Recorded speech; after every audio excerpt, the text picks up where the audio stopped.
Your brain also uses the information given to you by the environment. You have to make sure people can see what you're showing them.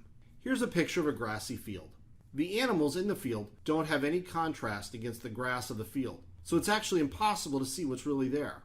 How many animals do you think are here, and what are they? How hard did your brain work to have to figure out that answer? Was your answer correct? When you make the background a lighter, more contrasting color, you can clearly see very quickly that there are 3 animals and that they're a bear, a deer, and a fox.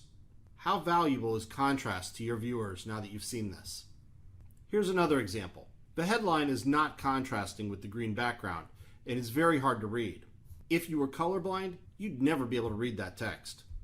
The 3 items in the list are not separated in a way that makes them stand out in any way. What's the main idea of each item? Is it all one bunch of text, or is it 3 distinct ideas? What's the idea and what's the description of the idea? How about now? This is much easier to see. The headline clearly contrasts with the background at the top.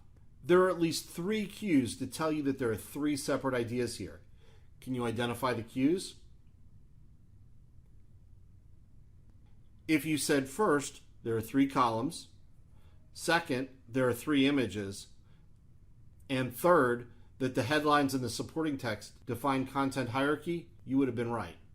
If I had shown you this image at the beginning, it would have been very difficult for you to read what the black text said. If this was a slide projected onto a screen and you were in the back of the room, forget it. You wouldn't have been able to read this at all. But let's make one small change.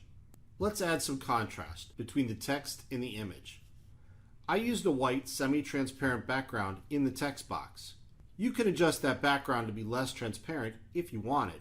Point being, you can read it, even from the cheap seats.